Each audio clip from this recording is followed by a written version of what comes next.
Assalamualaikum warahmatullahi wabarakatuh. Perkenalkan nama saya Ali Azhara dengan NIM 246500099.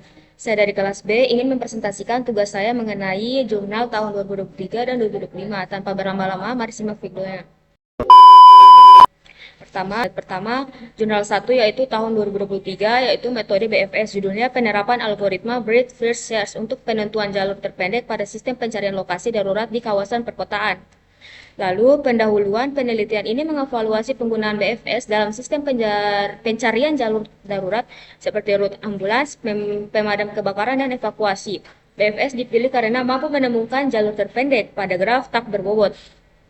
Dengan meningkatnya kepadatan kota yang banyak, rute alternatif BFS menjadi solusi efektif untuk memastikan respon cepat. Metodologinya membuat graf jaringan jalan perkotaan. BFS digunakan untuk mencari jalur terpendek antara titik insiden dan pos layanan. Data diuji dengan 50 skenario dan perbandingan dilakukan dengan BFS dan DFS. Lalu, masuk di hasil dan pembahasan. BFS selalu menemukan rute terpendek. Kedua, DFS kadang mengambil jalur memutar. Ketiga, BFS lebih cepat 35% dari DFS pada graf besar. Lalu implementasi mampu menurunkan waktu tempuh rata-rata 12%. Kesimpulan, BFS sangat efisien untuk pencarian jalur darurat karena konsisten menemukan rute optimal. Lalu jurnal 2 tahun 2023 metode generate dan tes. Judul optimasi traveling salesman problem menggunakan metode generate dan tes pada sistem atribut produk UMKM. Lalu pendahuluan generate dan tes adalah metode brute force yang menghasilkan semua solusi lalu menguji yang terbaik. Pada UMKM skala kecil jumlah lokasi masih sedikit sehingga metode ini masih layak digunakan. Metodologinya yaitu generate semua permutasi route, kedua hitung total jarak setiap route, ketiga pilih route dengan jarak minimum, keempat bandingkan dengan nearest neighbor.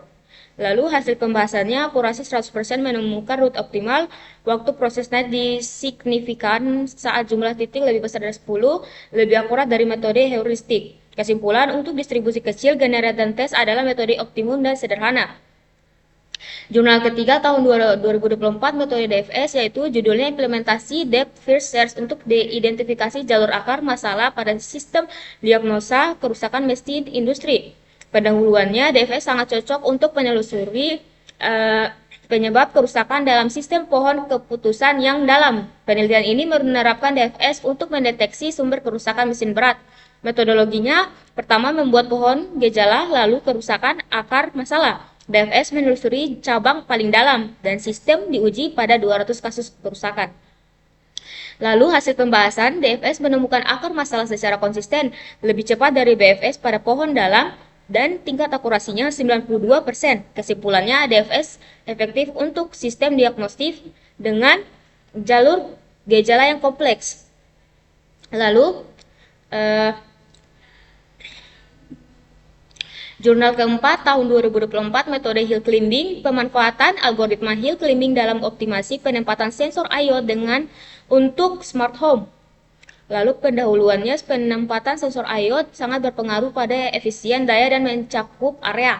Hill climbing digunakan untuk mencari posisi optimal berdasarkan nilai heuristik. Metodologinya, pertama representasi ruangan dalam grid, kedua nilai heuristik, luas jangkauan konsumsi daya dan interferensi.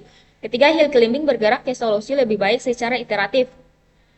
Lalu hasil dan pembahasan. Pertama, efisien meningkat 21%, kedua konsumsi daya turun 15%, ketiga hasil mendekati optimal tetapi bisa terjebak lokal optimum. Kesimpulannya, hill climbing cocok untuk optimasi IoT skala kecil. Jurnal kelima tahun 2025 metode Greedy Best First Search. Judulnya Greedy Best First Search untuk sistem navigasi otonom robot pembersih ruangan berbasis pemetaan real time. Pendahuluan Greedy Best First Search menggunakan heuristik untuk mencari jalur tercepat ke target pada robot pembersih otomatis. Metode ini sangat tepat karena mampu menavigasi ruangan tanpa harus menghitung seluruh kemungkinan. Metodologinya, pertama, meta ruangan diubah menjadi graf grid. Kedua, setiap langkah dinilai berdasarkan jarak heuristik ke tujuan. Ketiga, robot memiliki node dengan nilai heuristik terendah, yaitu paling dekat, dibandingkan dengan AI. Hasil dan pembahasannya, pertama, waktu navigasi 40% lebih cepat, kedua, tidak selalu menemukan jalur optimal, dan ketiga, lebih efisien untuk pembersihan ruangan dinamis.